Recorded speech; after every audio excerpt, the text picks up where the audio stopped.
নমস্কার, আমি সৌরভ হালদার।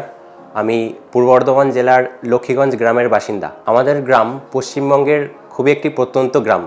এখানে পড়াশোনার সুযোগ সুবিধা খুবই কম এবং আমাদের গ্রামের মানুষের মূলত জীবিকা হলো চাষাবাদ। আমিও এই গ্রামেরই একটি দরিদ্র তপশিলি পরিবার থেকে উঠে এসেছি। আমার বাবাও মূলত চাষাবাদ করেই সংসার চালান। যেহেতু আমার গ্রামের পড়াশোনার সুযোগ সুবিধা ছিল খুবই কম এবং স্কুলটিও ছিল বেশ দূরে, তাই আমার প্রাথমিকে পড়াশোনায় খুবই অসুবিধা হতো। তাই আমি যখন ক্লাস 5-এ পড়ি তখন মামার বাড়ির কাছের একটি স্কুলে গিয়ে ভর্তি হই। এরপর আমি বিশ্বভারতীতে ক্লাস 6-এর প্রবেশিকা পরীক্ষা দিই এবং তাতে উত্তীর্ণ হয়ে বিশ্বভারতীতে ভর্তি হই।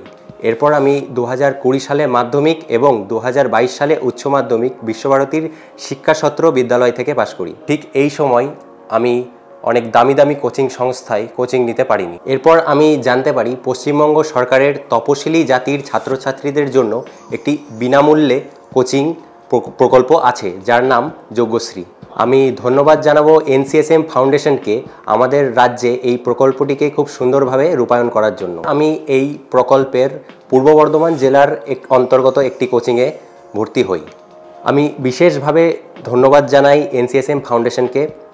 এখানকার স্যারেরা ভীষণভাবে গাইড করেছেন এবং এখানকার স্টাডি মেটেরিয়ালস আমাকে নিট পরীক্ষায় উত্তীর্ণ হতে খুব সাহায্য করেছে।